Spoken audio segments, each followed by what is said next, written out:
నన్ను వారింటికి విందుకు పిలిచారు. ఎత్తుకోమని వారి పిల్లలను ఇచ్చారు. కాబోయే పెళ్లి కూతురని నాకు బొట్టు పెట్టి గాజులు ఇచ్చారు. అలాగే ఉపాధ్యాయ సంఘం వారు నా పెళ్లికి మద్దతు ఇవ్వాలని తీర్మానం చేసినట్లు అక్కయ్య చౌదరి గారి భార్య మా అమ్మతో చెప్పడం విన్నాను. మా నాన్నగారు కూడా విన్నారు. మనసు మార్చుకున్నట్లున్నారు. మరునాడు రామస్వామి గారి వద్దకు వెళ్ళారు. తన అంగీకారాన్ని మర్నాడే సీతారామయ్య తెలియపరిచాడు.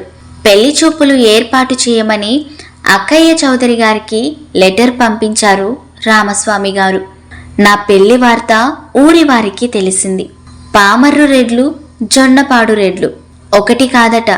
విధవకి పునర్వివాహమే ఒక నేరం. తమ రెడ్లు కాని రెడ్లతో వియ్యమందడం రెండవ నేరం. నేరం చేస్తూ ఊరి గౌరవం పోగొడతారా? పెళ్లి ఎలా జరుపుతారో చూస్తామంటూ ఊరివారు కొందరు గుగ్గిలం పొగలాగా లేచినట్లు తెలిసి మా నాన్న వణికిపోయాడు. శ్రావణంలో పెళ్లి జరిపితే ఊరందరికీ తెలిసిపోతుంది. రగడ మొదలవుతుంది. అంచేత ఆషాఢం సరైన సమయం అనుకున్నారు. ఉన్న ఊళ్ళో పెళ్లి జరపడం దుర్లభం కనుక పార్టీ బలంగా ఉన్న వెంట్రప్రగడలో వివాహం జరిపిద్దామనుకున్నారు. మా నాన్నగారికి 2 లైను బస్సులున్నాయి. వాటిని వాడకుండా వేరే బస్సులో అర్ధరాత్రి వేళ 25-30 మంది యువకుల రక్షణ మధ్య రాజేశ్వర్ గారు కాపురం ఉంటున్న వెంట్రప్రగడ గ్రామానికి నన్ను తీసుకువెళ్లారు. సీతారామయ్యను తల్లిదండ్రులకు ఊరివారికి తెలియకుండా తెరలు ఎడ్ల బండిలో గోశాస్త్రీలు వెళుతున్నట్లుగా నటిస్తూ వెంట్రప్రగడ తీసుకుని వచ్చారు.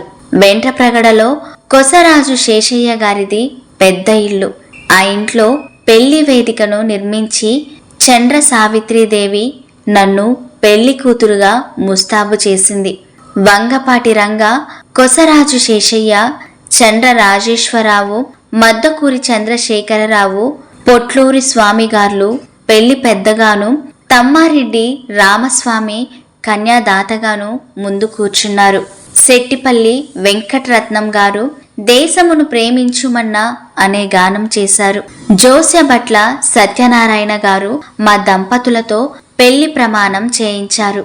ఆదర్శంగా అన్యోన్యంగా జీవితాంతం కలిసి జీవిస్తాము అని ప్రమాణం చేశాము. పూలదండలు మార్చుకున్నాం.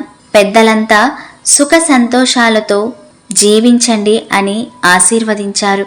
సావిత్రమ్మ అందరికీ విందు భోజనం పెట్టింది.